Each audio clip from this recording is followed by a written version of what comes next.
Assalamualaikum warahmatullahi wabarakatuh. Waalaikumsalam. Selamat siang, salam sejahtera untuk kita semua. Terima kasih teman-teman para wartawan, para jurnalis. Alhamdulillah kami jajaran pengurus DPP PKB dan ketua-ketua PKB provinsi, DPW PKB se-Indonesia. Ada ketua yang baru terpilih. Dari semua ini ketua-ketua di provinsi yang baru semua. Mulai dari Papua sampai Aceh. Mana Aceh? Ini. Nah ini, Pak Ruslan. Ini ketua baru PKB di Aceh.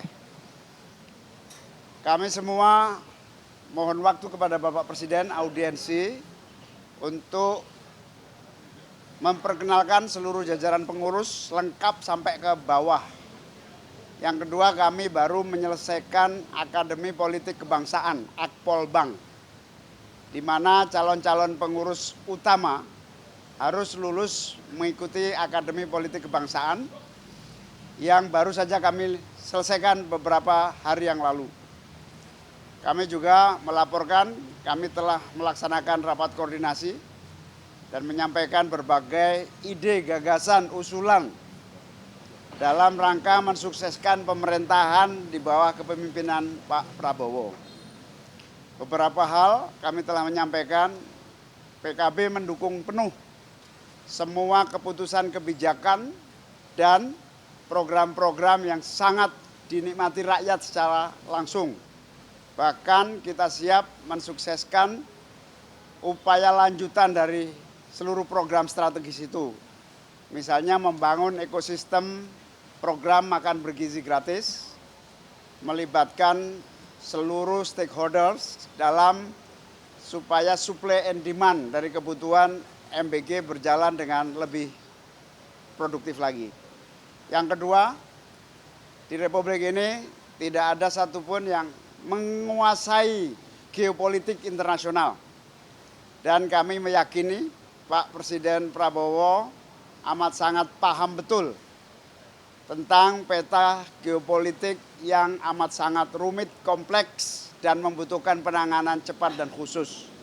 PKB mendukung penuh seluruh langkah-langkah peran diplomatik yang produktif dan membanggakan yang dilakukan oleh Pak Prabowo, termasuk BOP yang menjadi bagian penting dari solusi global dan terutama menyangkut kepentingan rakyat Indonesia. Sehingga PKB mendukung penuh, baik melalui legislatif dan melalui berbagai gerakan sosial keagamaan di semua level di Indonesia. Yang ketiga, kami juga meyakini sepenuhnya Pak Prabowo telah mendeklar memimpin perubahan sistem, terutama perubahan sistem ekonomi yang sangat liberalistik, kompetitif tanpa perlindungan kepada yang kecil, bergeser kepada ekonomi yang memberi ruang kepada yang kecil, bukan hanya yang atas. PKB menyebut ini sebagai kebijakan perubahan sistem ekonomi konstitusi. Pokok utama pertemuan kami ini tadi adalah melanjutkan agenda politik PKB bersama agenda politik Presiden, yaitu melanjutkan sistem ekonomi konstitusi pasal 33 Undang-Undang Dasar 1945 dengan kalimat sederhana, yang kecil saatnya mendapatkan akses, permodalan tidak hanya dimiliki dan dinikmati segelintir orang, tetapi justru yang paling bawah yang harus menikmati permodalan. Itulah inti dari sistem ekonomi berbasis konstitusi.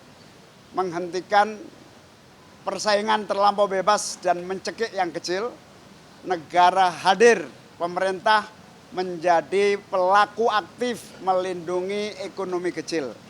Itulah yang menjadi ideologi PKB yang sangat yakin Presiden mampu memimpin itu dan kita akan berada di bawah dukungan yang kerja yang sungguh-sungguh dilakukan oleh Bapak Presiden. Kami semua PKB yakin Presiden akan sukses melaksanakan ekonomi konstitusi ini, terutama pada aspek keadilan pemerataan dan keadilan ekonomi. Itulah poin-poin penting. Salah satunya kami puas di bawah kepemimpinan Presiden Prabowo. Kami yakin Pak Prabowo akan sukses memimpin kita bukan hanya 5 tahun, bahkan 10 tahun yang akan datang. Cukup? Sudah ya, cukup ya?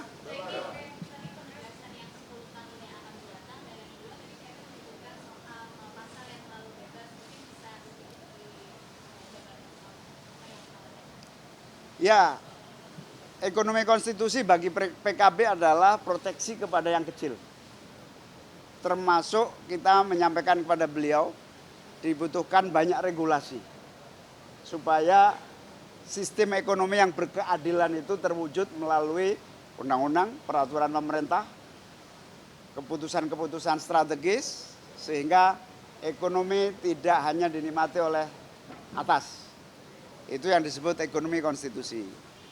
Yang kedua, PKB puas dengan kepemimpinan Pak Prabowo dan siap menjadi bagian utama yang menjadi apa istilahnya, garda terdepan. PKB siap jadi garda terdepan mensukseskan program-program Pak Presiden.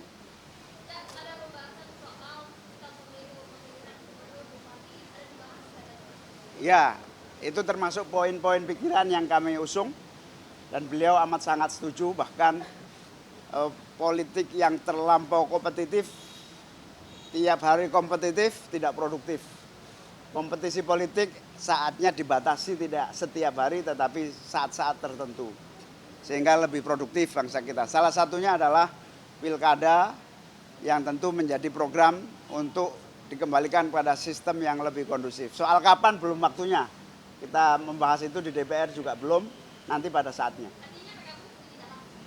Setuju, PKB dari dulu menginginkan pilkada melalui DPR.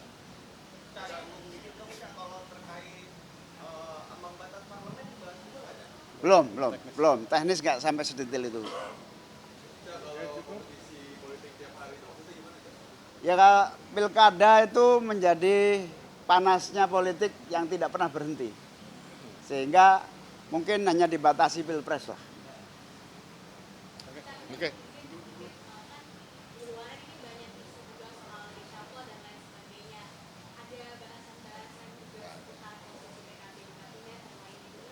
Oh, sama sekali tidak bahas itu karena kami pada prinsipnya ini inisiatif kami untuk ketemu karena memperkenalkan teman-teman yang baru-baru ini dari ketua-ketua provinsi yang bagi kami penting untuk melaksanakan tugas-tugas di masing-masing daerah. Ya, itulah yang menjadi bagian penting sehingga kami akan sangat puas kepemimpinan ini diteruskan dengan sangat sungguh-sungguh.